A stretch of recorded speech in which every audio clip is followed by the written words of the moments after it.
I guess I'll do it with the other hat. All I right, like your he just background. left the show, so we're just going to start. Hello, everybody. Welcome to Torn Tuesday, your weekly dose of I'm all back. things Lord of the Rings. And he just magically appeared. This show has been going on for so long. We are in Good our gracious. third generation of adaptations of Lord of the Rings, and this is the launch week for War of the Rohirrim, the brand new Wow. adaptation from anime director Kenji Kamiyama, and Yes, we are indeed. here to talk about it. Everybody here has seen it, and we've got some special guests on the line. We've got a bunch of posts to go through, a bunch of news to go through. But first, we've got to introduce our host, Mr. Clifford Broadway, the producer and writer of Ringers, Lord of the Fans, has been documenting Tolkien fandom through all the ages, and now onto a new age of It's a new adaptation. age. Yes, it's a whole new, like you just said, this is the new generation, the next generation forward. I'm so glad that you're all here with us. We do have special guests, and we have Justin there pulling the magical strings behind the curtain, but he's acting like Jeff Goldblum, like the wizard, saying, "Pay no attention to Jeff Goldblum behind the curtain." That's a little wicked Pay reference for you kids out pay there. no attention. Pay no attention. It is so lovely to have everyone here. Welcome. This is Torn Tuesday, your one-stop weekly shop for mischief, mayhem, and maybe a little bit of news and reviews about the world and the works of J.R.R. Tolkien. This is, wow, this is the week. The buzz has built up to this crescendo because it's time for the new Lord of the Rings December release from New Line Cinema, War of the Rohirrim. Boy, did I have a great time talking with the director, Kenji Kamiyama. I want to say thank you, Justin, for uh, putting the edits, polishing the material the way that you did so finely. Finely done. Well, And it's good just work. so great to talk with him. And we've got some other guests that don't have their camera on, but they have their mic on. We have long-term editor, man about town, Demosthenes is on the line. Hello, sir. Hello, hello, I'm here. And then we've Hello, got Demosthenes. It's great to have you. And Welcome. right below me, we've got our chat room that is here. In fact, Narnia Expert on Twitch got her 2024 recap, or there, I should say, not him, her, I don't know who you are, saying that we are their third most watched channel of the whole year on Twitch. We appreciate all Ooh, these year wow. end stats, and we appreciate that you guys make the time to watch us talk about Tolkien every single week for the last 12 plus years. Now, Demosthenes, you are in Australia Wow. and you saw it last night, did you not? I saw War of the Hurim last night. I did. I got a really sneaky +1, which at the last moment, and popped along and saw it. And I was stoked. I gotta say, I was stoked. It was really good. Everybody should go and see it. I will say that straight up. This is a great Lord of the Rings movie. Go see it. The end. There we That's go. the We're poster done. There you review. go. That's it. That's the review you need. It's really good. Go see it. That's perfect. I wish that Cliff, I wish that I what's could get away with that. what's your poster review? What's your one liner that goes on the poster? Oh, that was the headline. I mean, that was the headline. Love, fury, and tragedy abound. That's my headline for the posters. Mine is, we are so back. The minute the lights darken, you see the New Line logo fly in, and then you hear Howard Shore's epic Lord of the Rings theme as the title comes in, and then the It's Rohan the theme One starts Ring theme. playing. It's the only time we hear the theme, the One Ring theme itself. Spoilers, chill. What? I was There's trying to no be. spoilers in this film. There really isn't. Dude, this story was published in 1954, 56. Come on. Well, Yeah. Demosthenes, let's talk about that a minute because you know, a lot of people are scared about spoilers, but you were just saying this is probably the most accurate adaptation you've ever seen. I believe it's a very canon story. There is very little unexpected. I was surprised precisely twice, and once was because of the shockingness. Something just happened very suddenly. I was Hmm. like, okay, I didn't expect that. I knew the moment was coming, but how it happened was it had real emotional impact. I was like, wow, okay, they went there. The other That's how I thing, feel too. That's how I feel too. They went there. Yeah, exactly how I feel about it. Yeah. there was another moment that was probably non-canon that I can think of. And it's the death of the younger son of Helm. Sure. That's not quite correct. But apart from that, there's so little. If you're gonna nitpick canon over this, go get a life. Seriously, go get a life. Um, because it's so close. It's so much more Hughes so much more closely to canon than PJ's films. I was saying that earlier, and Hmm. it is more close than Rings of Power. It might even be closer than Bakshi, I think. Probably, very probably. Hmm. Some of the Cliff, respond to some of the feedback we've been hearing on our Discord through all these early screenings and early releases in Brazil and Mexico and stuff like that. Some fans are saying that it hews too close to the book. Like it's just there isn't much there. It's just a straight story from the book. There isn't a lot of expansion going on. What do you think? Oh no, there are some moments and some scenes that are crafted from whole cloth, not in the books. However, that's not to say that Is that there's any different than there's rewriting what's in the books? that's a Yes, totally I different. Yeah, I agree. It is a different thing.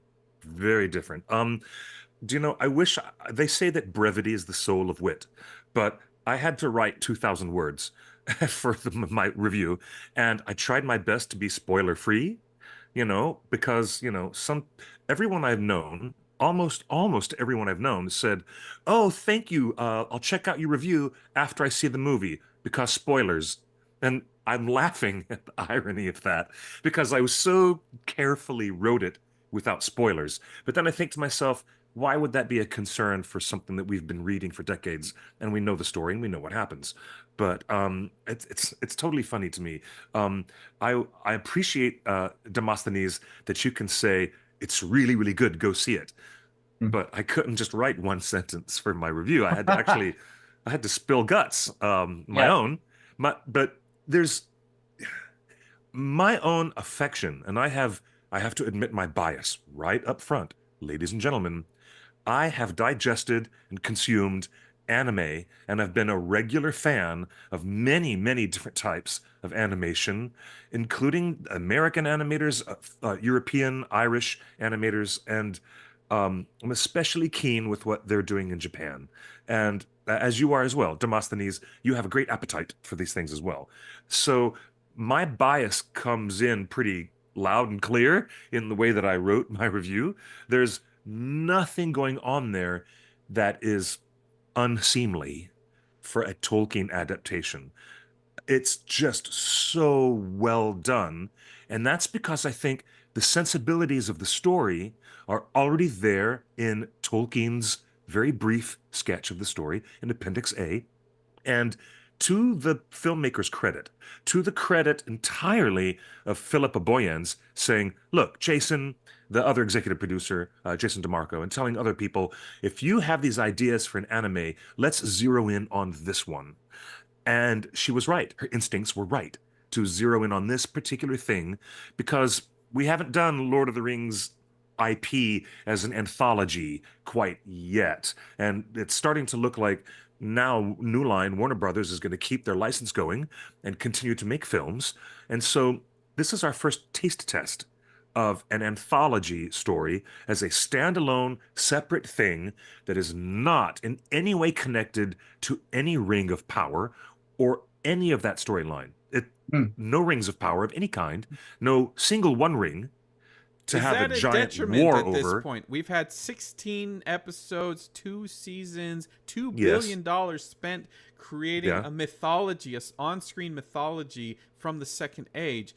Does Hmm. none of that, is it a hindrance that the movies are not informed by that $2 billion show? No, no, I no. don't think so either, because it shows that the world is larger than, just Sauron and rings. There's a Yeah. Middle Earth is a huge world.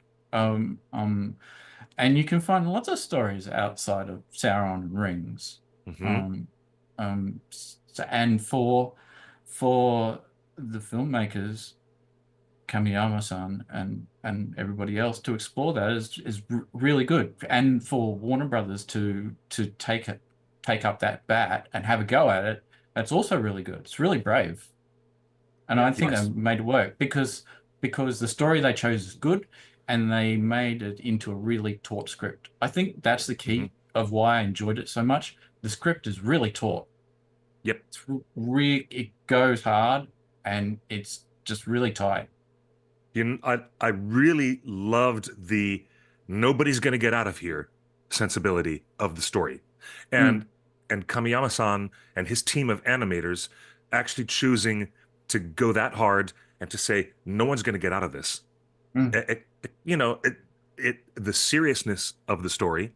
And we're talking about the man who wrote Children of Hurin. Okay, we're talking about the man, Professor Tolkien, who has written some things that are incredibly, incredibly grim stories that are dark as a patch of midnight that has never been cleared away.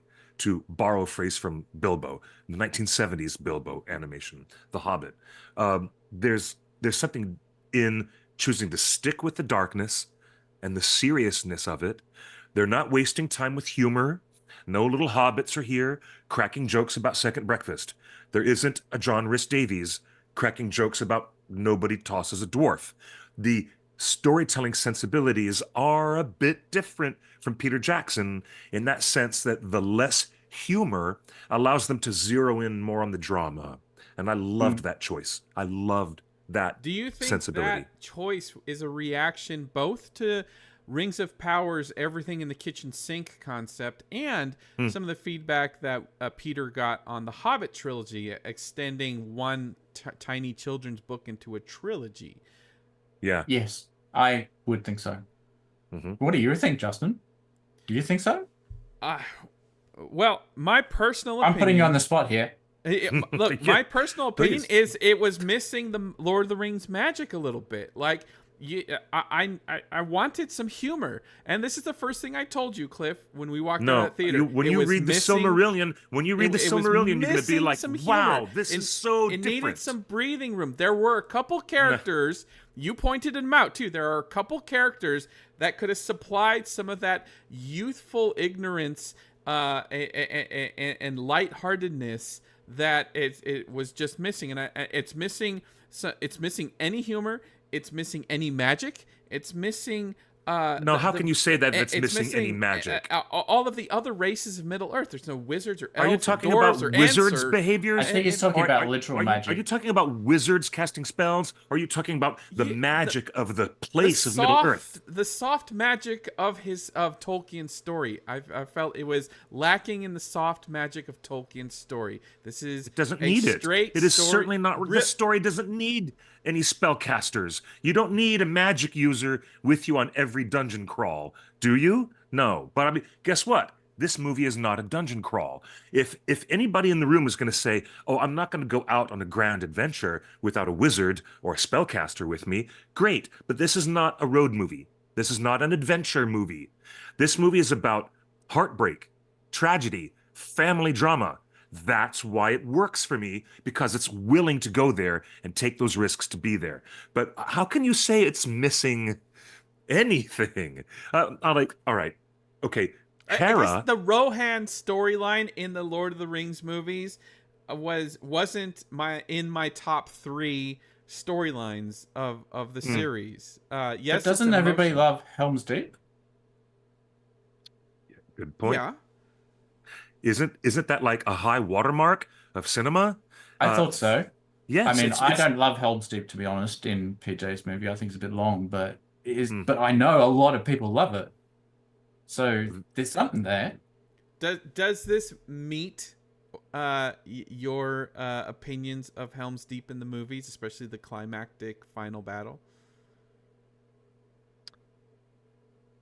Yes. Yes, because it approaches doing a siege in a realistic way. I It mean, does. don't you think there's the time that Wolf takes to go back to Edoras, sit on the throne, and he's ready to claim himself king. But then by the time he goes back to the Hornburg, he realizes that the siege, the length of time that they've been under siege, has caused just as much damage to his men as it may be causing to the captive citizens of Rohan who are behind the walls of the Hornburg.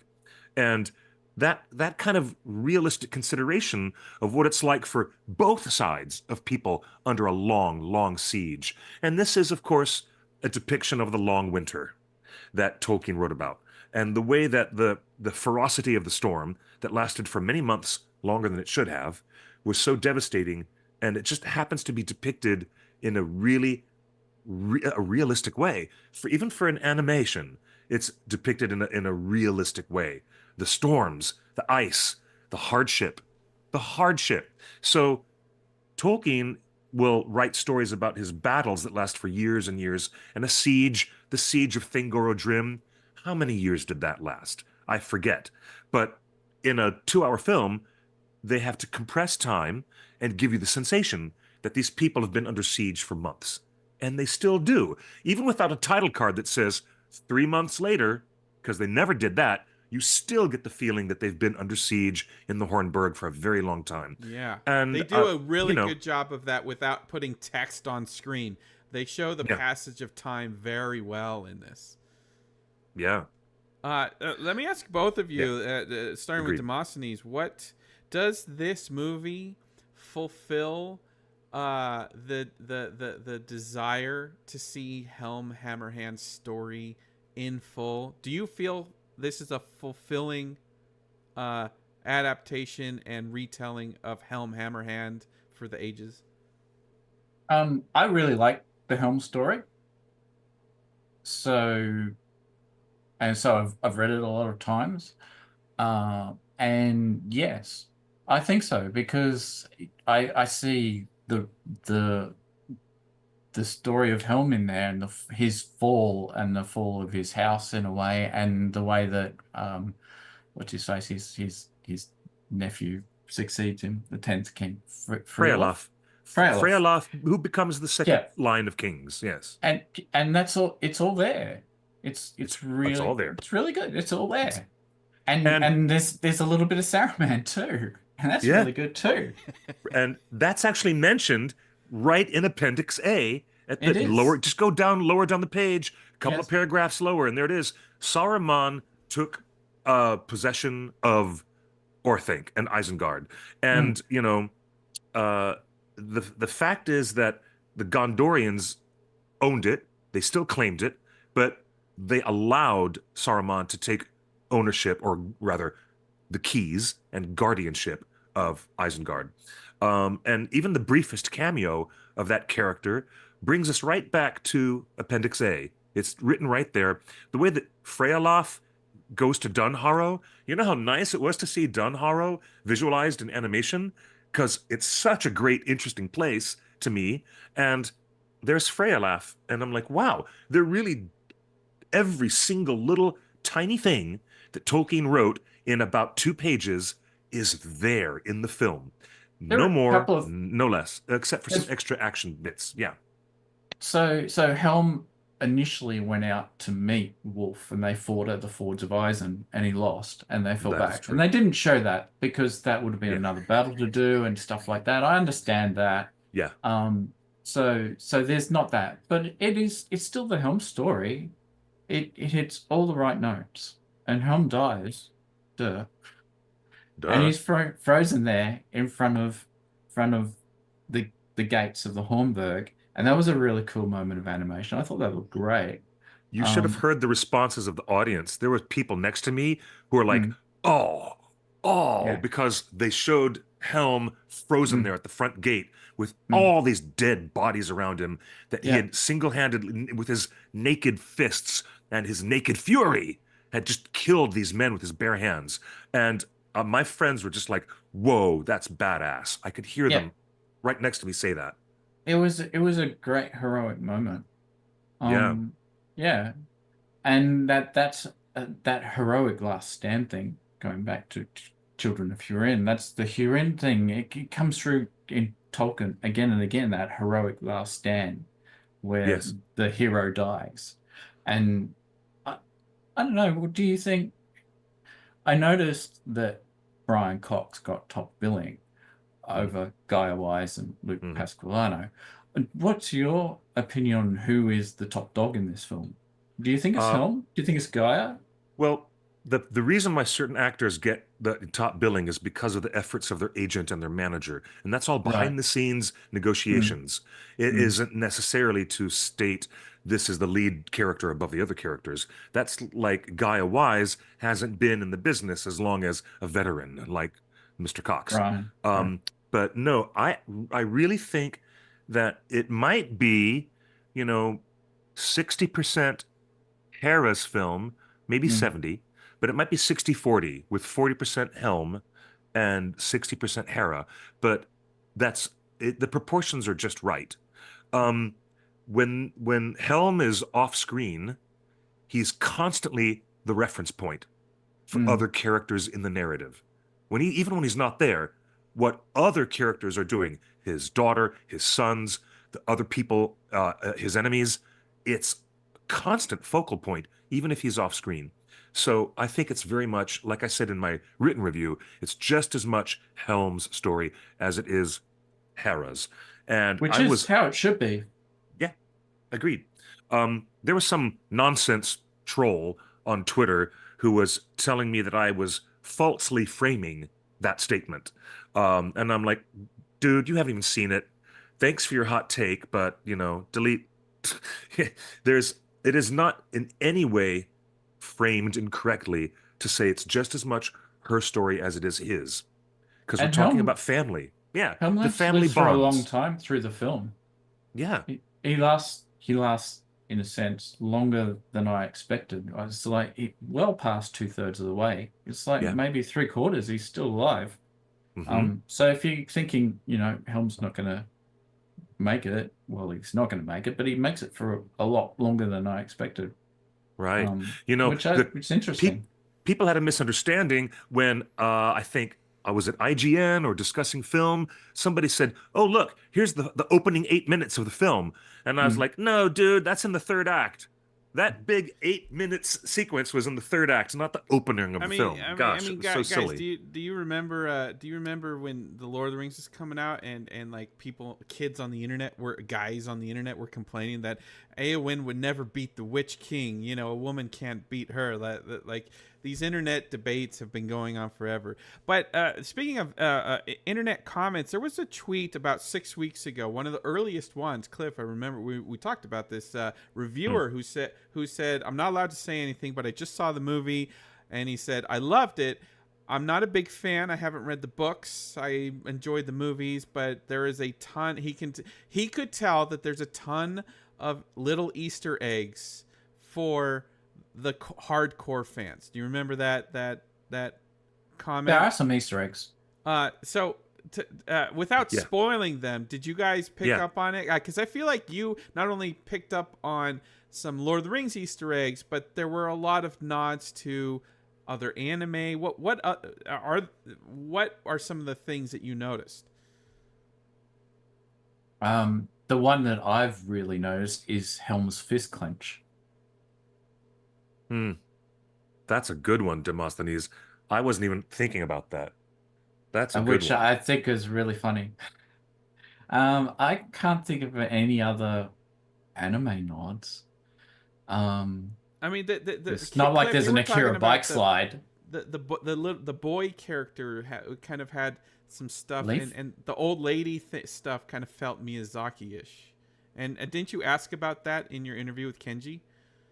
There's a I little, I guess. I did I asked him I didn't ask about the older lady character, although she did remind me of Yubaba from Spirited Away, but I asked him if any of that was just deliberate, any references to Mononoke Hime, the Princess Mononoke in its English title, and he said, "Do you know what? In my line of, I think he said, in my line of business, these things just happen.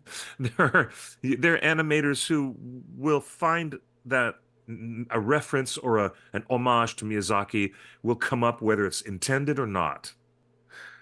His response was, whether we intend it or not, there's inevitably references to Hayao Miyazaki's work.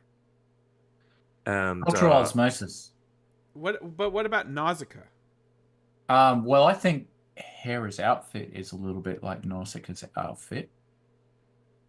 the conclusion of the film with her riding through the golden fields of Rohan reminds me of the moment where the prophecy is fulfilled in Naushka, where she is, you know, up in the tendrils of the Omu, which Right. represents the golden fields that Yeah. she is walking through.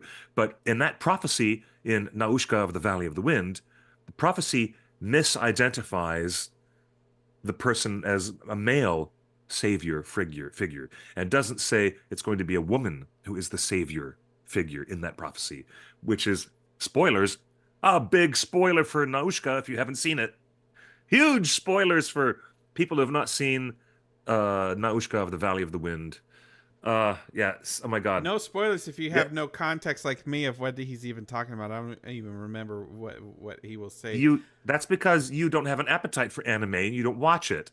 And that Well, shows when you're grumpy pants about War of I Rohirrim, I don't I watch understand anime. why. I don't watch anime, Exactly. and the only reason I watched Exactly. Castlevania, the anime on Netflix, was because Richard Armitage and Graham McTavish were in it. Like, it worked. The casting worked on me, but Yeah. watching Castlevania did not inspire me to go and watch more anime on Netflix, even though the algorithm kept punching me in the face on screen with more and more anime. We know you like this. We know you like this. And I didn't give it any chance. So can Look, you both of look. you like pitch me the average moviegoer who like is not interested in anime? I like Lord of the Rings. The movies were a good time, but is this more of an anime or is this a It's not a, movie? I don't, it doesn't really feel like an anime to me. You know? Did you get that, Cliff? I don't think it felt very anime. It doesn't No. have a lot of the anime tropes. It's a very grounded film. It's got Yeah. an action aesthetic. The backgrounds are amazing. The backgrounds are And amazing, aren't they? Wow. yeah, the animation could be more fluid, but when it does get fluid, it's very good. There are some action scenes that are impeccably animated. Hmm. If and the story is great. The story is really strong. And What more can I say? So there's no fat. slice There's up no fat on the storyline. It's slice a up the real pie. straight line. Is it 60-40 Tolkien anime? Is it 70 like what's the split I would between? say it's more like 70-30. There's no anime cuteness, there's no big eyes, There's there's no no chibi. cold Yeah. attacks, He kills people with one punch. He's Ye- One Punch Man. Yep, he's One Punch Man, but he's One Punch Man Tolkien. Tolkien did it first. Yeah, So it's exactly. The not it's fact not is, One Punch Man is ripping off Tolkien. it is true. So But One Punch Man has his own, shall we say, existential crisis as a character, which is, I suppose, what is the meat and bones of the story. But look, if I'm going to pitch this to you, Justin, Yes. I'm going to say that in any industry, the best, the cream of the crop, will rise to the top. You know the The phrase. The very cream of the best, crop. the cream of the crop will rise to the top. And if you don't have an appetite or any real experience with anime, then you need to start with Miyazaki. And there's probably just a very short list, a couple of films. And then you can explore other I material. don't want There's homework. Dude, telling me homework to watch this movie does not make me want to see the movie. why, You're doing a what, terrible job at this. well, just go watch it. Just go watch That's it. all Just I'd go say. watch this Just movie go watch it. in cinemas this weekend. Yeah. Demosthenes, back me up. There's an entry point with Akira, and there's an entry point with other animators, such as Miyazaki. Some of it is There's so no hardcore connection with Akira in this movie. Please. at all. At At all, of all. course. Yeah. Oh, I I'm not can't picture suggesting that way. that. I- I'm I not started with suggesting the that. Then why do you Evangelion. bring it up? I'm asking Demosthenes some advice. I wasn't talking to you, Justin. My God. Demosthenes, don't you think that there's a hardcore doorway where anime might be so intense, grotesque, sometimes ghoulish, And there's other levels of anime for a newbie such as our wonderful friend Justin here. What Mm. is better, a better entry point? I'm asking Demosthenes. What do you Isn't think? um isn't the usual entry point like Dragon Ball or something like that? Isn't that where people start? Pokemon. Most people start when they're Pokemon? kids watching Yeah, Pokemon. Yeah. yeah. Me, I started when I was watching pirated fan subs, old VHS tapes made by fans that were pirated and passed around the country in the mail. And they're like, oh, here's the actual version of Naushka of the Valley of the Wind with the fan-made subtitles.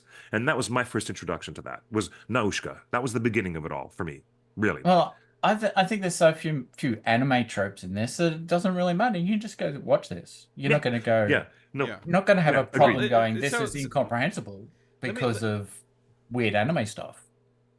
Yeah.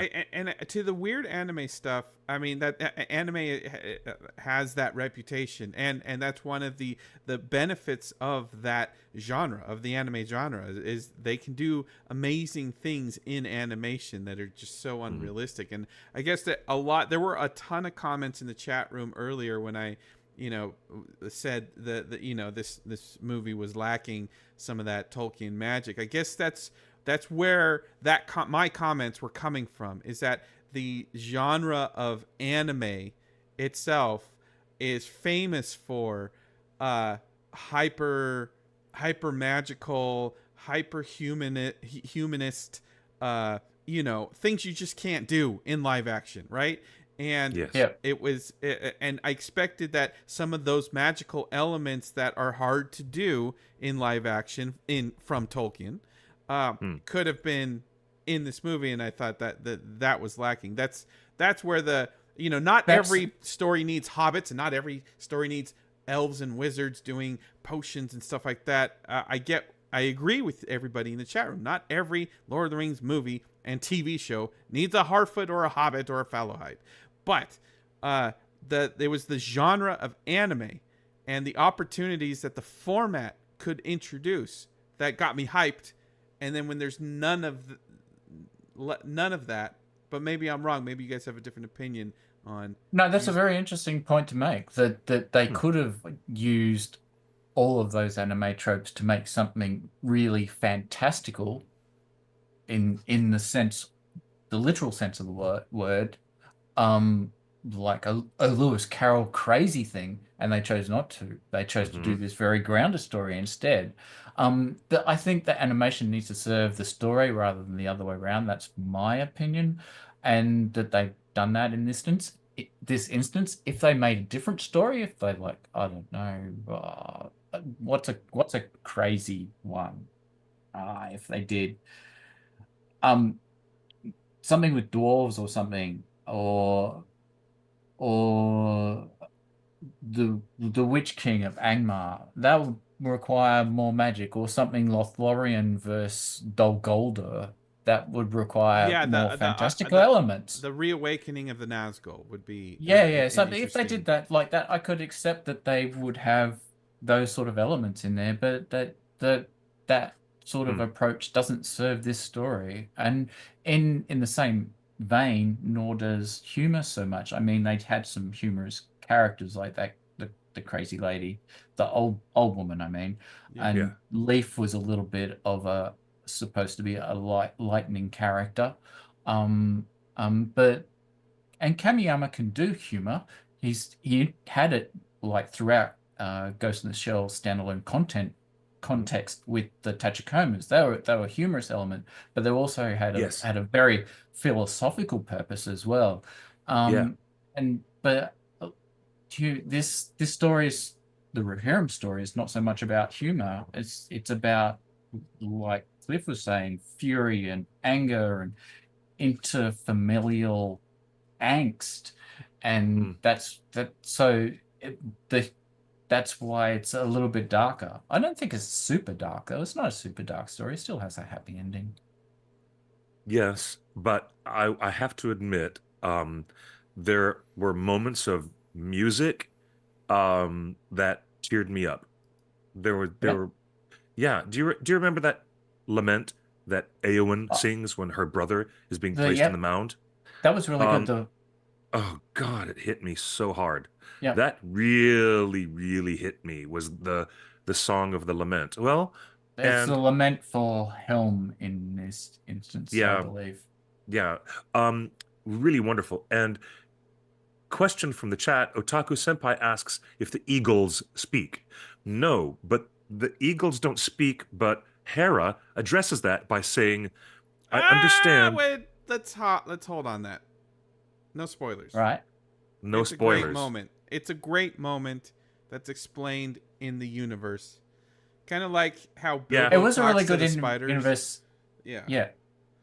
yeah, On the yeah. same vein, there are some other elements of really good storytelling involving Wolf, I thought, where that are really clever, where his minions are refusing to do stuff, and he does something that is really, really evil, but also really, really clever. I was like, that is so good. Because then he got them to do exactly what he wanted.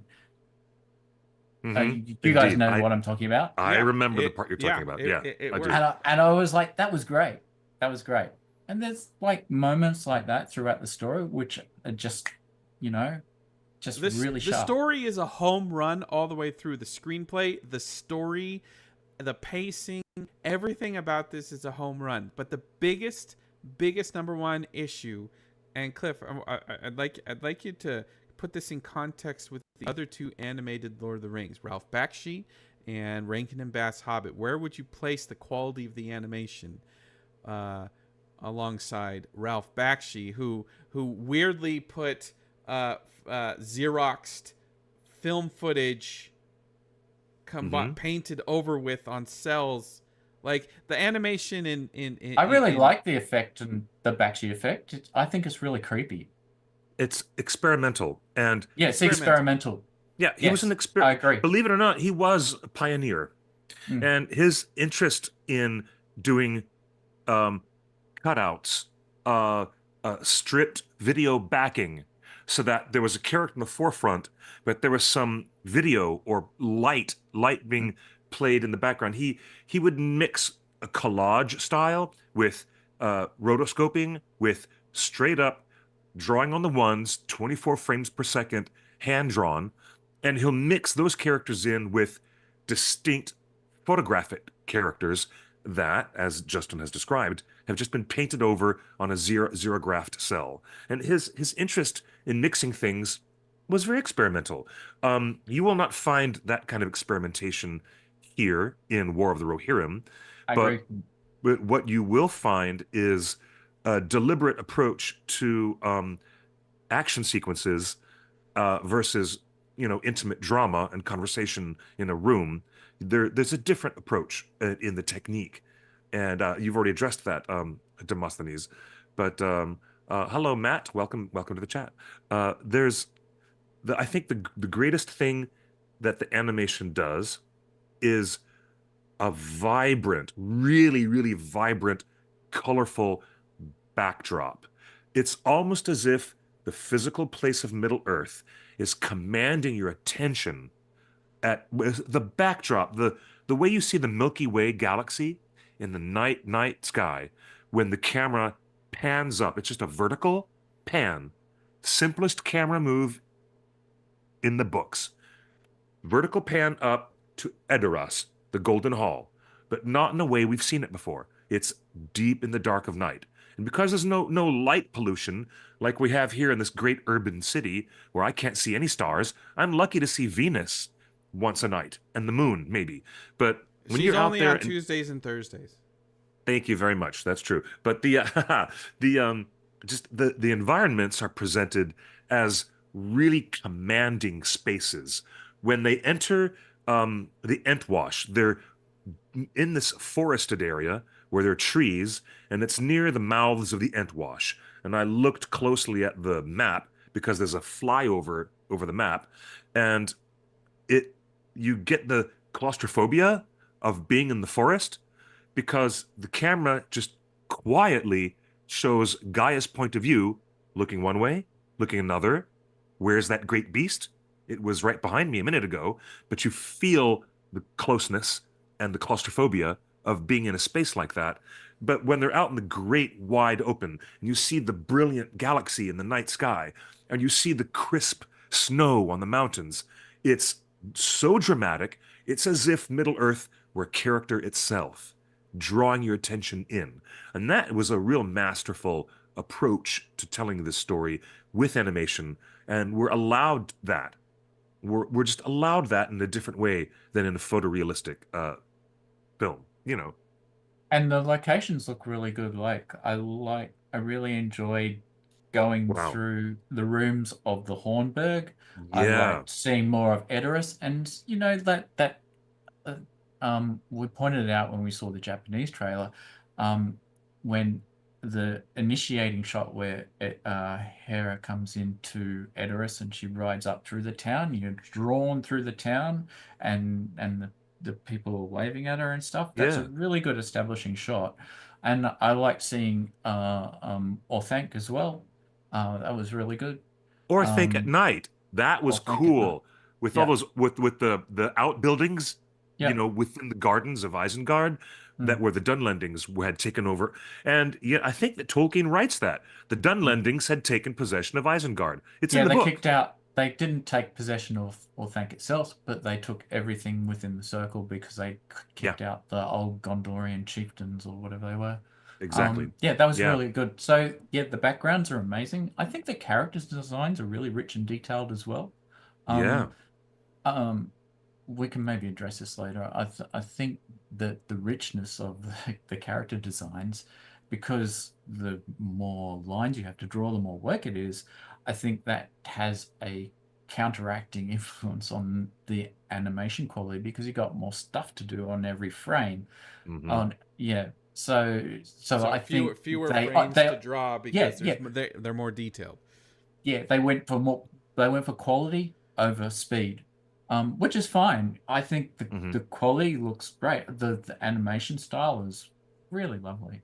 Yeah. I do wish it was more fluid at times. I will say that, And especially you're an early in the anime film. fan. You're saying that as an anime fan. Yeah, but not everything has to be Sakuga. Not everything has to be animated on one. Sometimes you animate on three. Sometimes you animate on Hmm. twos. Like there's that sequence at Evangelion where nothing moves for 50 seconds. It's still amazing. I Yep. mean, It's every the episode of Dragon animation. Ball is like 2 frames and just their Yeah, mouths. yeah. So Well, that's animating on a television budget. And that style of animating on a TV budget, that's where you get that tradition. And but they have a different budget for this film.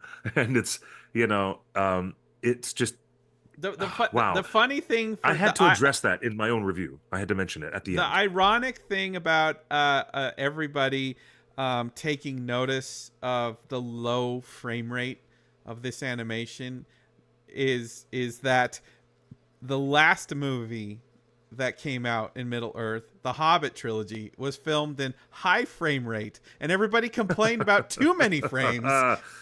This is Yeah, too yeah, smooth. It looks too much like television, like a British sitcom. People hated too many frames, and now yeah, we've swung too far the opposite end, where there's not enough frames. yeah. Funny. Do you know what I think ironic? Why is it ironic to me? I'll tell you. All the Spider-Man, Spider-Verse movies were given a great deal of praise for the choice to go from animating on the twos, which means they draw 12 frames, not 24 per second. That's every other. And the filmmakers got praise from critics, from the Well, they got fans, praise because the because whole they movie kept is not like switching. that. Yeah, No, well, different allow me to finish my characters are on. sentence. Allow me to finish my sentence. They keep switching, which also mm, happens in the War of the Rohirrim. The yeah, War of the Rohirrim animators also go to full animating on the ones during the hard mm. action chase sequences, and then they go back to animating on the threes or on the twos for other scenes. Well, if Spider-Man gets lots of praise for doing it, why is it people are complaining about this movie doing it? That's the irony for me. I don't get that. I think they should have been animating a little bit more frequently in some scenes. Like Mm, I feel really bad for Freaka. The Freaka design is amazing, but it looks like it must have been really difficult to draw because that whole council sequence is a little bit awkward for me. a Yeah. little bit, Um, yeah. But what I really did like was like, so at the climax of the film where Hera is leading a rescue and then she goes to confront Wolf and she jumps on a horse and she rides through the Hornburg. We've seen some of that in the trailer, so I think I can Yeah. mention it. And that little sequence there, like when she rides and rides and rides, that is amazing. That animation there is so fluid. I love that, especially with the horse. That must have been super difficult to do. Yeah. Yeah. And then that whole fight scene, that is really fluid as well. And the other Yes. thing that I want to point out is that the 3D, when we saw it in the trailer of the siege tower and it Yeah. comes crashing down on the wall, I thought when we saw it initially, that looks really ropey. And then I saw it in the movie last night, the actual finished film, and it looks much, much better. They put a lot of work into that in the end. And I was impressed. The other thing I want to the last point I want to make about this, I want to know if you guys agree with me. All of the criticisms about the animation are somewhat valid, but when you're in the movie, the story is so good, the screenplay is so tight, the action is so overwhelming, the music and the sound effects and the sound mixing is so incredibly cinematic, you don't even notice the animation. You are I in know. the story. I noticed, but it doesn't matter. You're in. You're fully in. Yeah, you're still in. Yeah, I know. But I notice it's hard It's not to analyze. Yeah. Like, true. can you turn that analytic thing in your head off? Because I can never can. It's always there.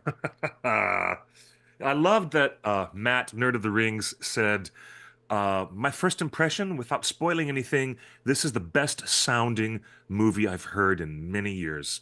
And he's talking about the fact that the people working in the Foley department and the sound design department, they really do work their asses off to create sounds. What does it sound like when a siege tower that is 60 or 70 feet high um, is Mm, crashing or is landing? mm. What does it sound like when these arrows are going by your ears and they're in the sound booths making boots walk on cobblestones versus boots walking on grass?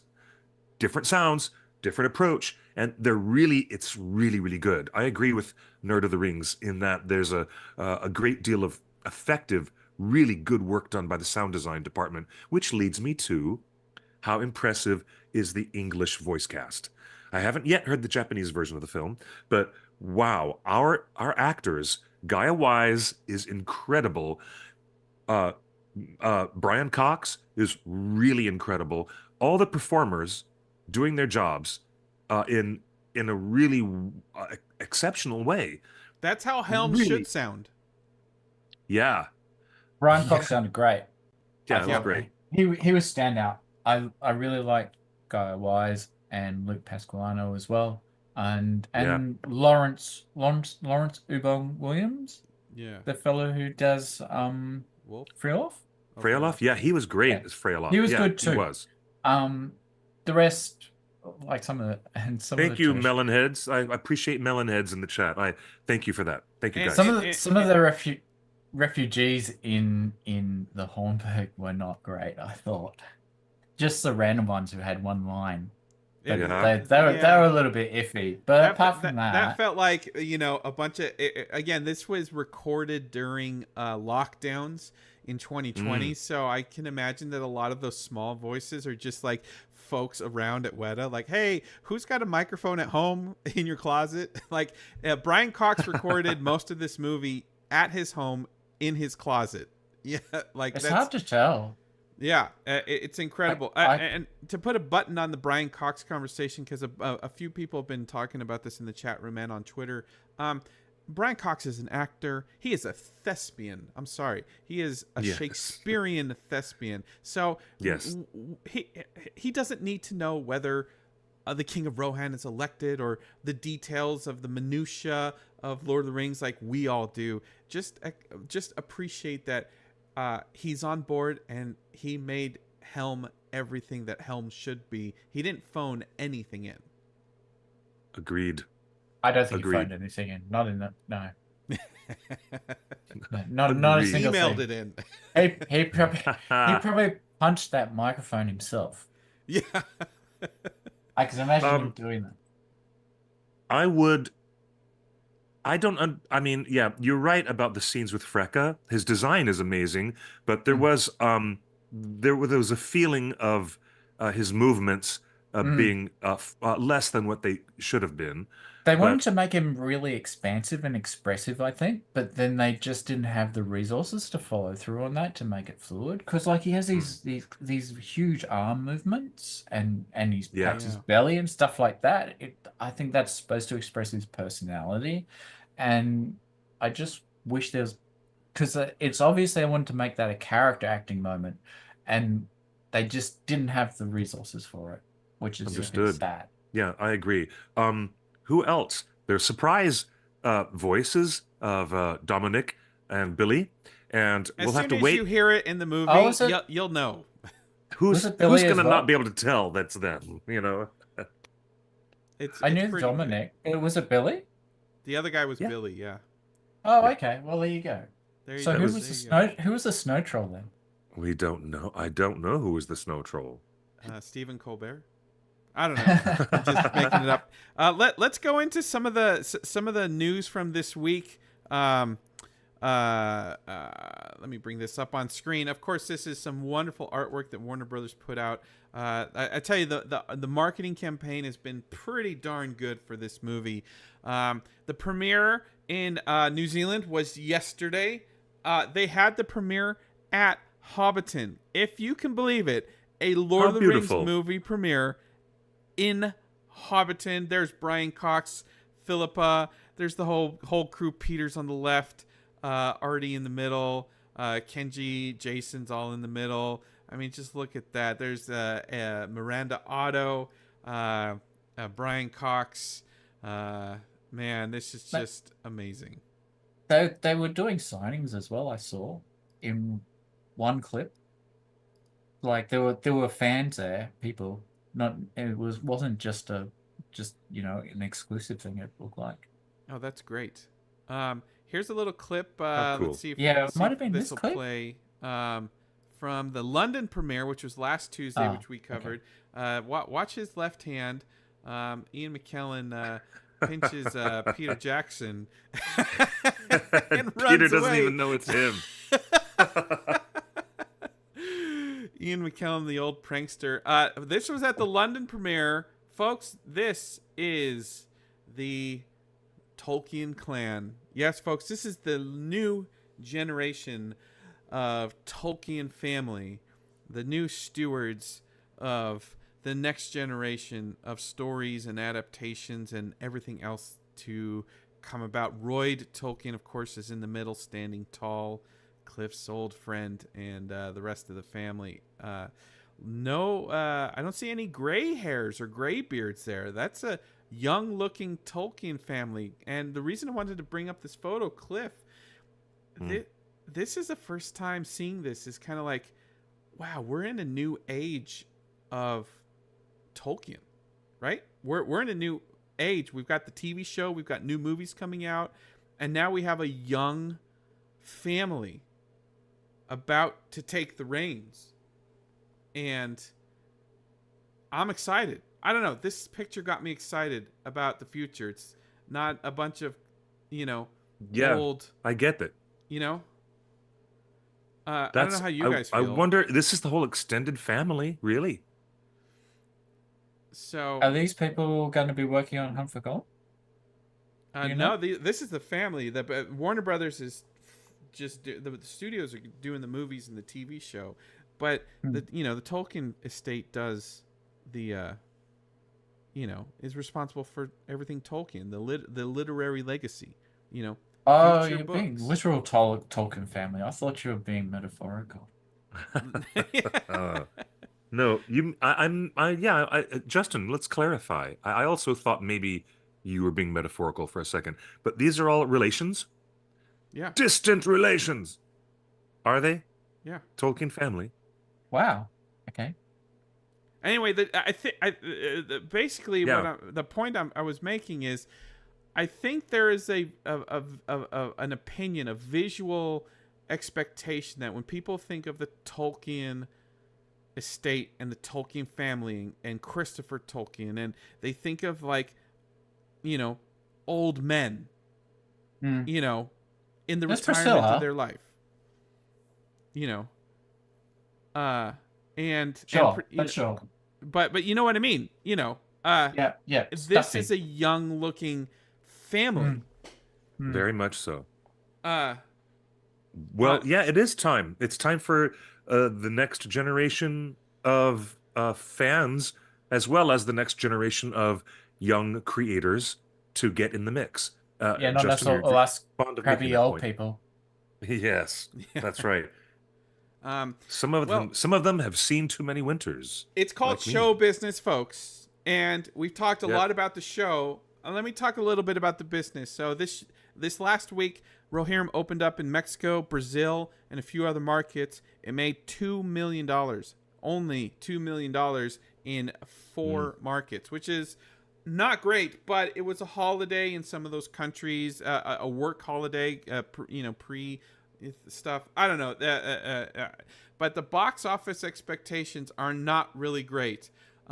This is from today. Variety's reporting that Craven the Hunter, the other movie coming out this weekend, aims for a week $15 million opening, and you have to scroll all the way down to the third paragraph. Also this weekend, the Warner Brothers anime fantasy film is aiming for single digits in the opening weekend. What does That's that that's mean? that's standard for anime. Anime doesn't pull a lot. Like even in Japan, you get an anime release and it might only make a Not couple million according to dollars. Cliff. I mean, listen to what Cliff's about to tell you. Well, there's been nothing but huge box office numbers from animation all year long. The sequel to Inside Out, um, much earlier in the year, because there wasn't any other competition in that weekend. The Boy and the Heron was actually number one in the American box office. There's uh, right now Moana 2. Not that I'm interested It's in it, but crushing it. It's it's crushing crushing it. it. There's so much money being made when a really big feature film comes out that's animated, and the But where audience is but lining up why for it. I have confidence that this statement from Variety is bonkers. Why would they aim for single digits and think that they're going to make less money than less than the $10 million? often That's what ridiculed they're saying right here. This will make no, less than 10 the million. often ridiculed Craven whatever movie from Marvel is the one that everyone's laughing at. I do not understand why they're thinking single digits for the box office. I don't get that. Well, if I can just offer the counter, like Please. Solo Leveling, an anime that is rather popular, opened in the States and it made 2 million last weekend or something, and that's actually really good for a lot of animes like that, like Girls and Panzer, low millions. Hmm. Um, I can't think of others off the top of my head now. My brain is gone. But that's for an anime series, the especially anime series that goes to an animated film. They're looking at like low millions, 10 millions perhaps at most. Like I don't think Evangelion, the last one, maxed at like 90 million for an overall take, and that has a lot of, you know, that has a lot of recognition. It's Well, yeah. Indeed. most anime properties do not make bongo bucks. Not that, and you can point to Demon Slayer, sure, but Demon Slayer is just such an outlier. Um, and I don't think Rohirrim will do those numbers. Boy and the And anime Heron, doesn't cost that which much came to out make. Boy Yeah, and but the that's Heron, which came out last Miyazaki. year, Gosh. but it made $46 million in the Yeah, but US box office. it's Miyazaki. Yeah. This is not Lord of the Miyazaki. Rings, but this is Lord of the Rings. Does Lord of the Rings It's a- have more brand awareness than Miyazaki? Well, Not in the this interest instance, because it's also anime. yeah, it's different. It's If different. if this was Miyazaki doing Lord of the Rings, then sure. But it's not. You think It's not Miyazaki even Kyoto Animation doing outgrosses it. Lord of the Rings? He might if it was Anime. Cliff, Yes. you're the king of the Miyazaki Minute. Do you agree? Does Miyazaki outperform Lord of the Rings in anime? Good question, but I hate to create a competition between my two favorite things in the world like that. Um, Well, I, here's my other thing. It shouldn't be about dollars. It should be about, yeah, is it good? It shouldn't be a dollars contest. I hate when these things are reduced to a dollars Well, contest. It's just I'm awful. not presenting this as a contest because well, yeah, except at the Oscars, but I need to tell But it everybody just gives. watching today, you need to go see it this weekend. You need to tell your friends and family that there's a movie out and you need to take them with you and you need to tell them to see it. No amount of Twitter activism or save more anime, Lord of the Rings anime or anything like that. The only thing that will ensure that we get more of these types of movies is you have to go see it. But go see it because it's good, not because it'll make dollars. It's not about Yes. bank. It's because it's good. Go see it because really it's is good. And Don't worry you need about to the box listen office. to it in a theater, in a darkened theater with strangers, and everybody gets goosebumps when you hear the music play at the opening, and at the it's just a solid movie. Go see it this And weekend. I would say Don't this. wait. If I thought it was crap, I would say it was crap and you shouldn't go and see it. How's that? that's true. You know what, Demosthenes, in all the years that you've been with us as a member of Torn and a staffer working with us, I've always known you to speak plainly and directly. And to your credit, to your great credit, you're better at it than I am. Can And we beat Craven the Hunter? Let's make this a competition. Can we beat? Because No, nobody in God. Hollywood expects this movie, this Lord of the Rings feature film that cost $30 million to make, to beat Craven the Hunter, a throwaway Marvel movie from Sony Pictures. Yeah, that's a ridiculous thing. Honestly think that brand recognition is kind of baked into the mix, but I do have odd conversations with friends, and I say, "Hey, do you want to come this Thursday? The movie's out a day early here in LA." And they say, "What? This exists?" Yeah, So nobody knows about it. there Nobody are knows about no, this. there are many who do, who are really dialed in, and there's other folks who have not absorbed all the news from Comic-Con. They I'd haven't say been watching the most trailers. most people do There's- not know this movie exists. Most There's a casual challenge there. fans. There is a That's why- challenge in That's that. why Yes. it's on us.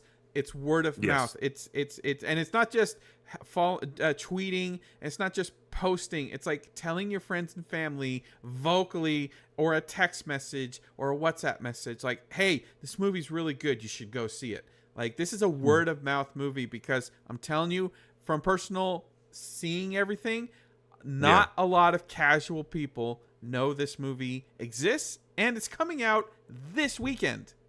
That is the real challenge for the studio. That's Because the it's challenge not that they have. It's not a tentpole movie. Hmm. So it does it, and media is fragmented these days, so it makes it hard. Does you know- is Lord of the understand Rings this- just it's not not a a tentpole. tentpole movie anymore? I mean, Hunt No, for Gollum it's is not going to be a that. It's small big- movie. I think it's partially the animation, partially the way that they've decided to go about it. Back to the pitch. there are a lot of- Pitch me on this movie, guys. Get me in the theater. All I can say is it's good, dude. It's good. All right. All I can say, it is exactly what I wanted. It is exactly what I expected from a Tolkien adaptation, and I have not been able to say that for a couple of years about other adaptations. Let's just put it that way. Nerd still Rings in the haven't chat seen- room says not opening weekend, but it will win the total box office over Craven the Hunter. That's for sure. I Matt, I welcome to still the haven't chat. seen Five Armies. I still Say haven't that again? seen it. You haven't seen- I never saw it because I got burnt out, so I didn't go and see it. And Well, I've you never were our bothered to watch main it. editor of the OneRing.net I was. at the time, and you were I you were was, getting the and I heat never that went I and saw got from Amazon. from season one. And I never went and saw it. I still haven't seen it. But I would say, go and see this thing. I have no desire to see Battle of the Five Armies, but I have a great desire to see this thing again. And if you need extra convincing, folks, Warner Brothers is stepping up. Let me bring this up full screen. This is a funny promotion. Unbelievable. It's really funny. Popcorn on Peter. Hashtag. Yes, this is officially from Warner Brothers, folks. Hashtag popcorn on Peter. Yes, that is a picture of Peter Jackson stuck on the poster. He agreed. I guess Peter agreed to do it that way. This is amazing. Check this out. All you need to do to get an $8 credit for your popcorn, $8 will be sent to your PayPal or Venmo. Not even joking. Warner Brothers is Peter Jackson and Warner Brothers is going to send you $8 for your popcorn. All you have to do is go see the movie this Friday, Saturday, Sunday. Take a picture of your ticket stub or a screenshot of your tickets because everybody orders online. Make sure it has your theater and the date that you saw it. It has to be this Friday, Saturday, or Sunday. And you go to the Lord of the Rings Facebook page and you hit the message button. Basically, you slide into Lord of the Rings DMs and you say, yo, give me my popcorn. And they'll say, hey, send me a picture of your ticket. And boom, they'll ask for your PayPal or your Venmo. That's literally the process to get free popcorn. It's not UK, Australia, New Zealand, Canada, not just US. That's very unusual. Oh, how is that? Really? They've expanded that promotion to other territories. That's what it says down the bottom. Read the how wild. At current import prices with the tariffs, $8 will get you 2 kernels of popcorn. That's like $16 down here. That's not a I'd be almost rich. I could buy a house. But folks, this is also part of a ploy to get you to buy the Warhammer freaking popcorn bucket. I need that. I need that popcorn bucket so bad. Someone in our Discord actually got one. That's how big it is. I can't wait. I can't wait to see someone in the theater with their bloody phone, and they're in the middle of the audience with their phone, and then they reach with that Warhammer and knock that phone right out of their hands. Bonk. I can't wait to do that. I wonder if it can hold beer. Oh, that is great. Oh, well, you know what can hold beer? Way you think.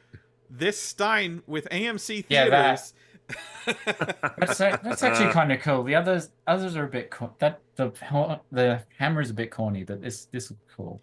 I do like these gold rimmed popcorn buckets and this tin one from Cinemark. I love this tin one because it comes with a shield maiden shield made of tin sits on top. So Cinemark has the tin, Regal has the banners, and I believe AMC has the hammer, and AMC has this big thing. So if you go see the movie this week, make sure you screenshot your tickets or take a picture and slide into Lord of the Rings DMs on Facebook to get your popcorn on Peter.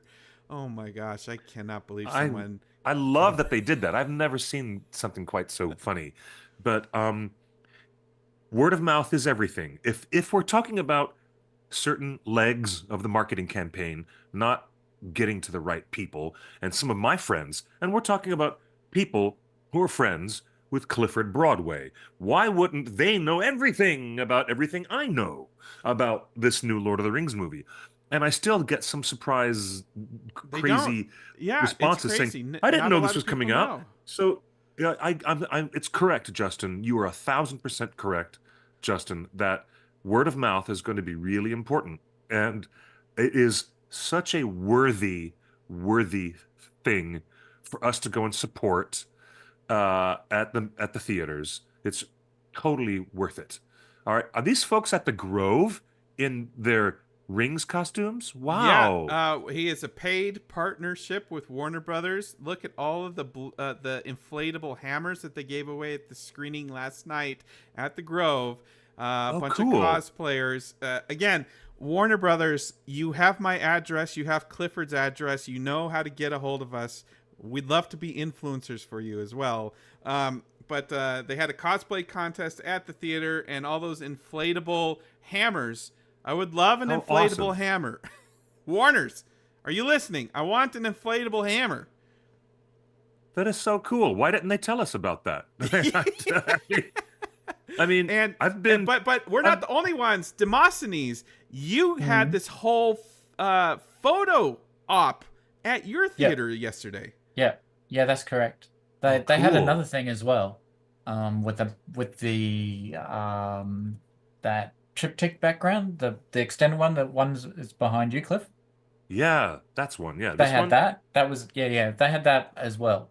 But they had this set up with standees and a little throne you could sit on, to recreate your own Edoras feeling, I guess. That's kind of cool. That's I gotta That's admit, very cool. having sitting on the throne of Edoras is a really cool in theater gimmick. yeah. I want this at Comic Con. Maybe you can Warner, ask them to bring it yeah, on.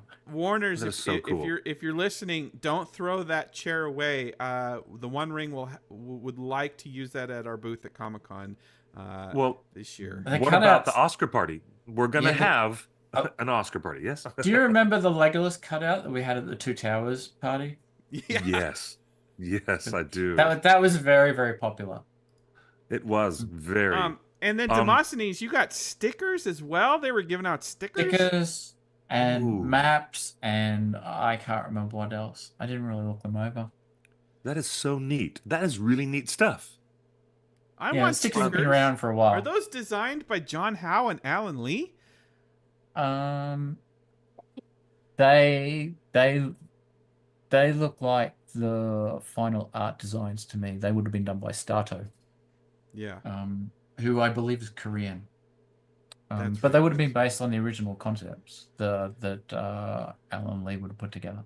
Last week we told you that there's a War of the Rohirrim promo going on with Smite and Smite 2. Well, yesterday they announced Lord of the Rings is in PUBG Mobile.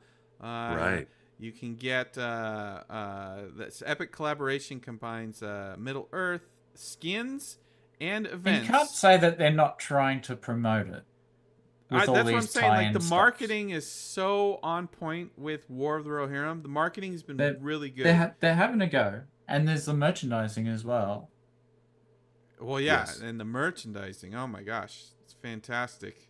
I just love this. I just love this. How much does one of those cost? $30 $30. Jeez. Wow. minus your $8 that you get back if you slide into Lord of the Rings DM. Here's the funny thing. I'm going to see the movie with all of our friends this Thursday, and I'm not eligible for the $8 popcorn rebate because it's a Friday, Saturday, Sunday promotion, Cool. not Thursday. Wow. So, Well, and this was um, a picture from Tokyo Comic Con where they did have a panel and autograph signings this weekend with Kenji. And some cosplayers in Tokyo. They had a big booth and big presence at Tokyo Comic Con. that's When are they awesome. premiering it in Japan? I know it doesn't open till the 27th. Next week, next Tuesday, I think. Okay, that'll be interesting to see. Yeah, the Tokyo premieres next.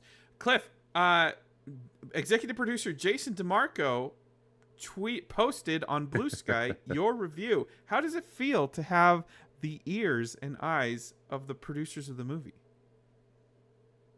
That's really lovely. That's really lovely.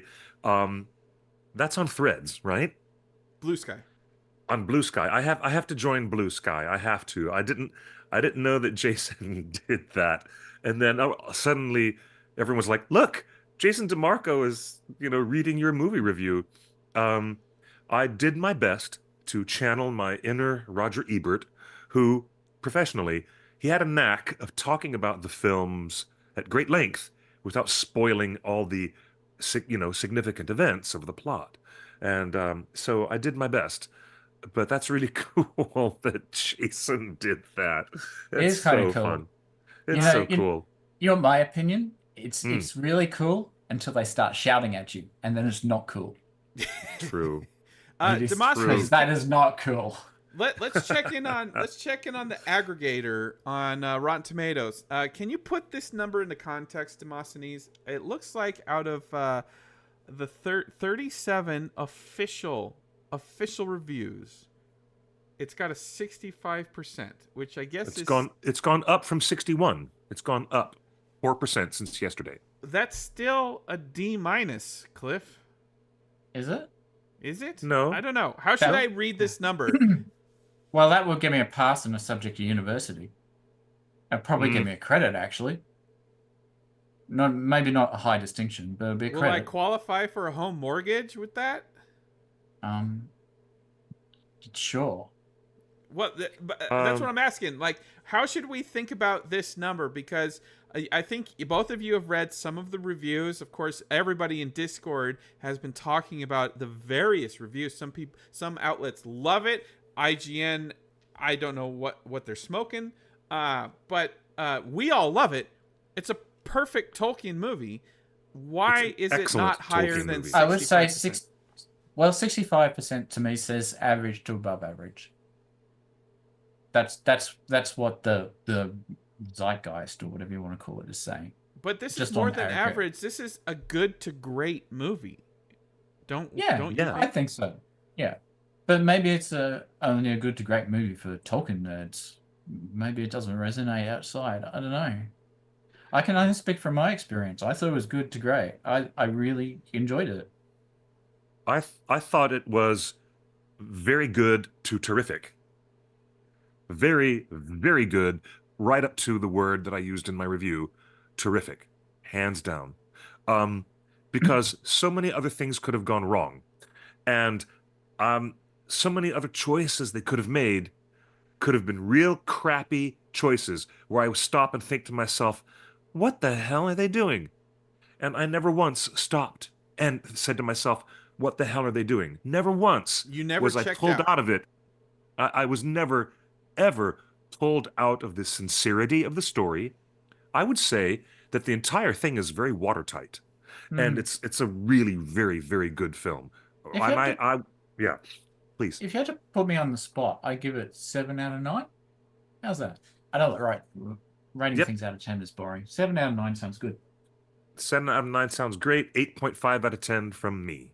It's my pleasure to talk about something with an idea that I'm not going to steer people wrong. If I tell my friends, you got to check this out. This is badass. This is so cool. I'm not steering my friends wrong by saying that. It feels good. It's not where I have to say, oh, I really struggle with the approach. I struggle with the narrative. I'm really having difficulties with the choices they made. I don't have any of those gripes. Here's the thing with that 65% is that I'm telling you that if I called up my brother or my uncle or my dad right now and I say, hey, there's a new Lord of the Rings movie. It's a cartoon. You want to go see it? They would say, yeah, maybe. Let me look it up. And they'll look up the reviews and they'll see, I don't know if that's worth my money or time. 65% and it's a cartoon. Yeah, I had one friend who said that. Those people hate cartoons. Yep. I had one friend who doesn't even go to movies enough to say, I want to spend my $20 on this IMAX experience. So look, everybody, the little man has appeared.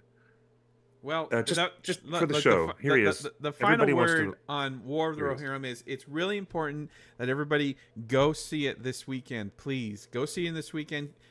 Try to convince all your friends and family to go see it this weekend. We want to have open discussions about it next week and going forward. I think it's worth multiple viewings. It's just a fun movie. I think you'll want to see it again over the Christmas break when you need to get out of the house and away from families. Go see the story of Hera and Helm, and you'll have a great time. But see it this weekend.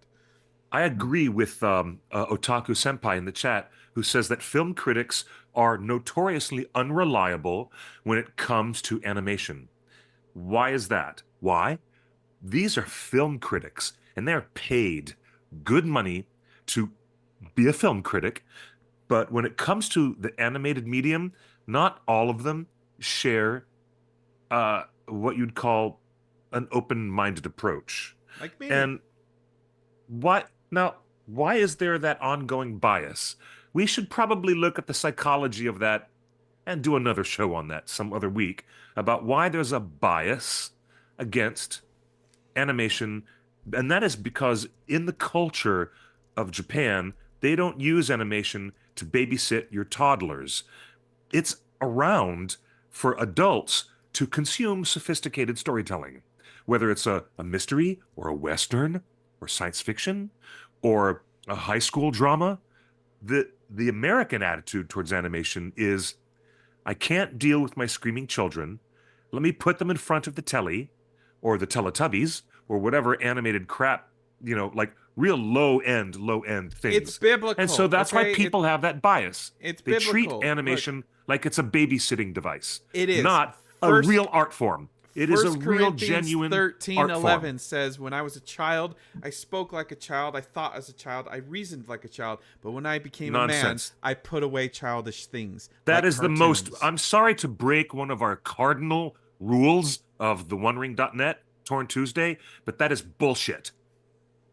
That I'm going to break one of our cardinal rules about abusing language on our show. That is the most bullshit excuse to discredit the medium, the art form. All right, y'all, seriously. Now you've made me mad. Here's what I have to Demosthenes, back me up anytime you want. But No, he's why staying is out of this. why would someone say the art form of opera is less legitimate than the other art form of a spoken word play? See, I don't you go see to where I'm getting with operas this? either. I don't go to operas either. Do you see where I'm going with this? Okay. There is power and legitimacy in all art forms when the artist brings their best work and their personal truth to the format or to the medium, and they actually create something that is beautiful and invites us in. Now you got us talking about, philosophically speaking, art being subjective to all people. I understand that approach. And I've But been childish. yeah, And see, even when it's childish, art can carry a message it can. It certainly can. and have Um, meaning. It's not just throwaway. Is this Of for course some art can be children? carried. Is this for No, it's children? not. Would you take your No. 7-year-old? Dude, don't take your 7-year-old to this movie. this Sorry. movie is No. this movie is really harsh and violent for a 7-year-old. Really. Get out. You think This you movie think is more sophisticated. What do you think that Ralph Bakshi dedicated his entire life No, to I don't doing? want to talk about Ralph Bakshi. He made it X-rated cartoons. Let's talk about this one. What's the age group for this? Is it At least young cartoons for teens. adults? Is it really It's anime for It's adults? it's not R18. It's PG. Nah, it's I'd say any kids 10 or older up? than 12 maybe, 12 or up. You think I was it's going to that say violent? 12 or older. In Australia, you'd say PG-13. Yeah. Interesting. Now, does this movie currently have a PG-13 rating?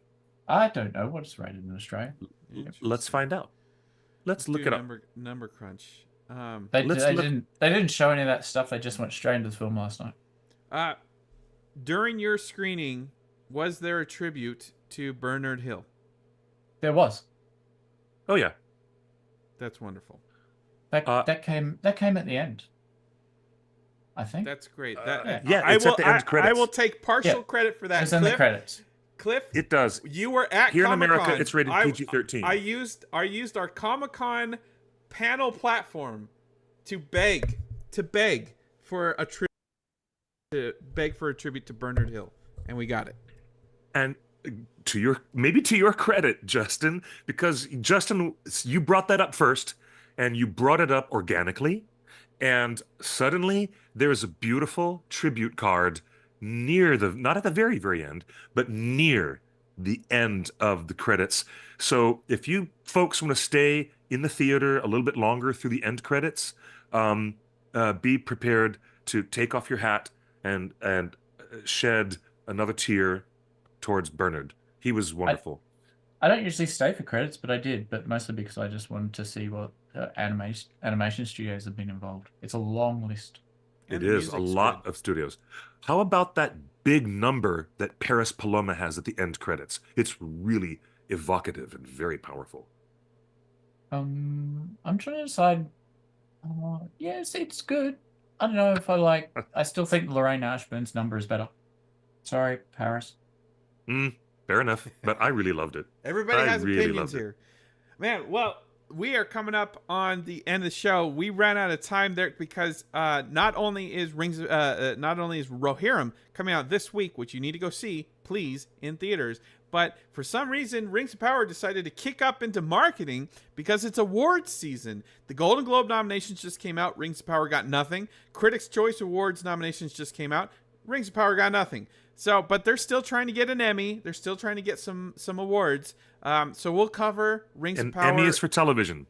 and Sorry. everything next week because there have been a ton of interviews this last week from Rings of Power with Galadriel, with Morphith and Charlie talking about the Sauron Galadriel relationship. There's been a ton of interviews with the showrunners, J.D. Payne and Patrick McKay, talking about stuff. There's so much to cover that we ran out of time today, so I wanna jump into that next week. But my final thought, Cliff, we're not gonna talk about this because I know it riles you up and you're already mad. But we've told you about Anduril. Then let's skip it. And What- Palantir. what- We've told you about eh, eh, Durin and the mining technologies. But now this week, Sauron. Yes, Are you trolling me? Sauron is officially a tech company that the Sauron platform offers a camera-based 3D perception system complemented by other sensing modalities like LiDAR, thermal, and radar. This is a real company. This is not a troll. Peter Thiel has invested in another Lord of the Rings named cybersecurity company named Sauron. File that under really bad idea. These people are supposedly fans of Lord of the Rings and they have no self-reflectivity. They're building Thank you. Sauron. They don't though. understand. It's a camera system. It's a surveillance camera system. Why wouldn't you call it Sauron? It's awful. They're just terrible. They're terrible people, and it makes me really sad. Yeah, I agree. And it makes me really sad too that we keep bringing it up on the show. This is Well, let's go back to Middle Earth relevance. and The Hobbiton. relevance to the Tolkien fan community is extremely questionable that we're even talking about this. These technocrats who are about to run our country into the shithouse. Just stop at run our country because they won. Yeah, well, I don't even want to talk about that. I want to talk about how good the War of the Rohirrim really is and the great hard work that all those people put into it. Congratulations to the producers and the voice actors and to Stephen Gallagher. We have not yet mentioned Stephen Gallagher working a beautiful score in and playing around with the leitmotifs that Howard Shore made so famous. And it's really beautiful. There's some pastoral work in there in his orchestrations. There's some very noticeable chord progressions and chord styles that remind one very much of the wheelhouse of Howard Shore. And so he was a very, very good choice. And he also has a great deal of experience, having been the music editor who previously worked on the Hobbit film trilogy. So a big tip of the hat to you, Stephen Gallagher, for a great score, really great material. Oh, we should mention this because this was news this week. The Oscars has disqualified Hans Zimmer's Dune 2 score because it sounds like the first movie, which he won an Oscar for. And here's that's his the problem quote. that Howard Shore had with the Two Towers. His Two Towers music was not eligible for an Oscar for the same reason, if you remember that far back. No, I don't. Tell us, because here's his quote. Hans Zimmer says, "We are not a normal sequel. It would make no sense for me to go and change the theme for the characters. What you're saying is you shouldn't be allowed to use this form of storytelling. Lord of the Rings used this form of storytelling as well. They had one book and they needed to divide it into 3 parts." Right. Hans Zimmer calls out Lord of the Rings, and your response is, It was disqualified too. Yeah, well, Howard was not nominated. He was nominated for Fellowship and for Return of the King. He was not nominated for Two Towers. Are you suggesting that Stephen might have a problem for any noms? Hmm? Are you Maybe. suggesting that What do you think? What do you guys I think? want? I have been listening to the soundtrack because I'm going to review it. And I felt that the thematic reuse from Shaw was very prominent early in the film, and then it disappears. Well, no, it pops back. The ring thing comes up once when Dom and Billy show up. But that's about it. You know. Yeah. I was. I think Stephen comes into his own the further into the film that we get. I agree. That's my opinion. And he rises to the challenge, and the score is fantastic. Yeah, it's a very good score. I especially once the siege of Edoras begins, it just the soundtrack starts to pick up at that point. It becomes really Dan in the chat compelling. room, I agree with you. I guess I memory hold this. Cliff, if you're accurate on this, I can't believe that, because Two Towers is my favorite of the movies. It's my favorite of the soundtracks. I've listened to the Two Towers soundtrack more than anything, and it has more original themes. It has just as many original themes as the first Fellowship movie. I mean, we're introduced to the oral landscape of Rohan and the Ents, and the Balrog fight at the beginning. Like, there's so I was many thinking the original Foundation of music. Stone. Yeah. That's actually really good. So how does Two Towers not get nominated when we had never heard the Rohan theme until Two Towers? How did they disqualify it? Okay, here's my mistake in how I'm reporting this to you. Howard Shore's score was initially going to be disqualified from the Academy Awards because it contained themes from his previous work on Fellowship. However, a rule change was postponed.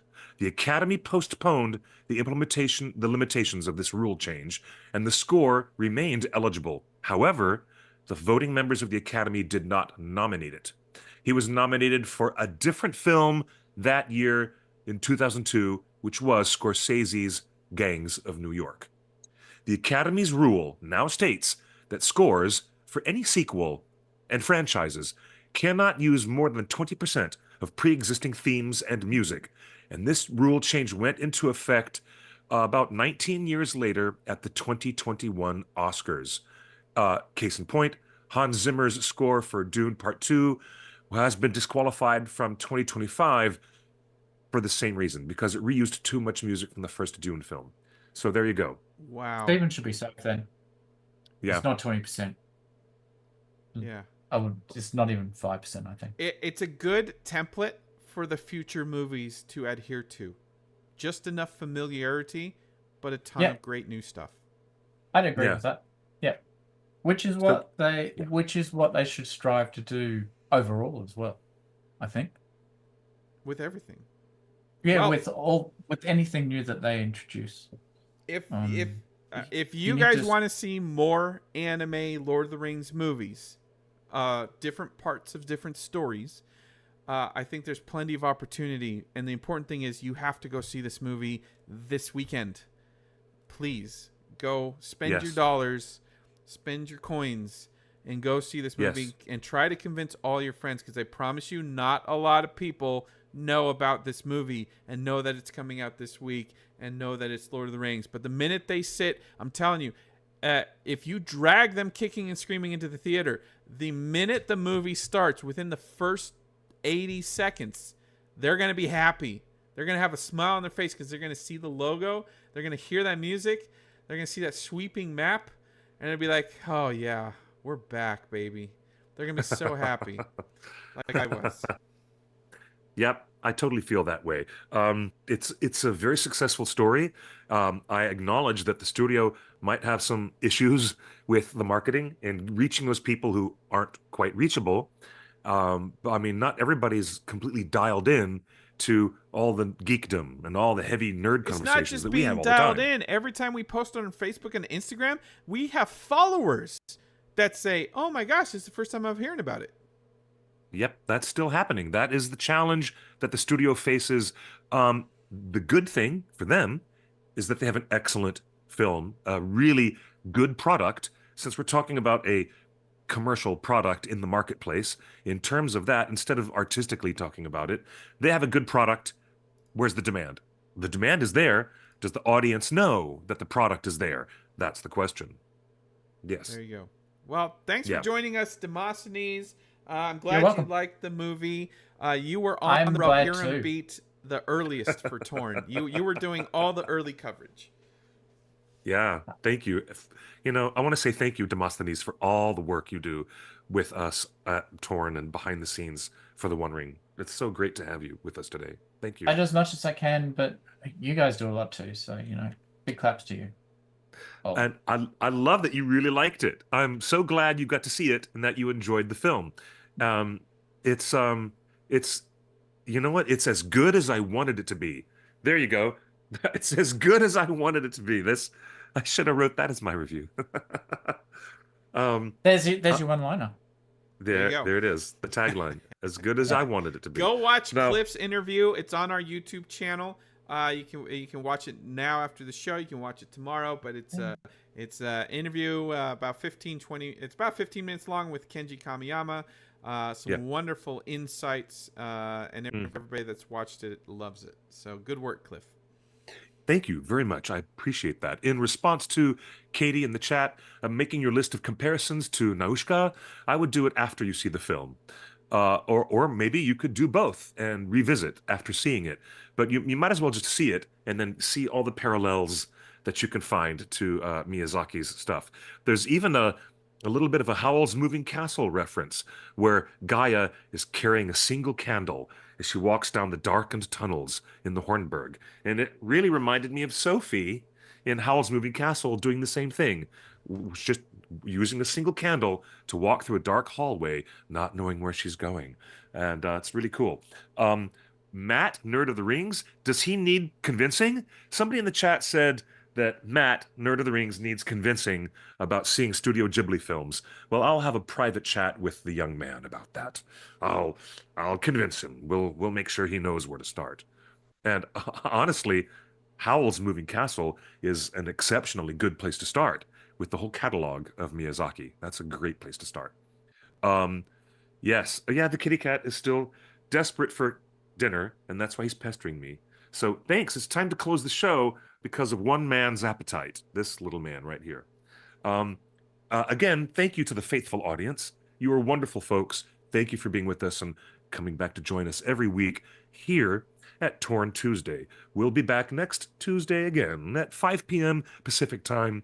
Same bat time, same bat channel, so that we can bring more news. We're actually going to talk about box office results. We'll have more knowledge then at that time, and we'll talk about the where tos and the why fours. So thanks everyone for being so beautiful and joining us. Justin, my hat is off to you.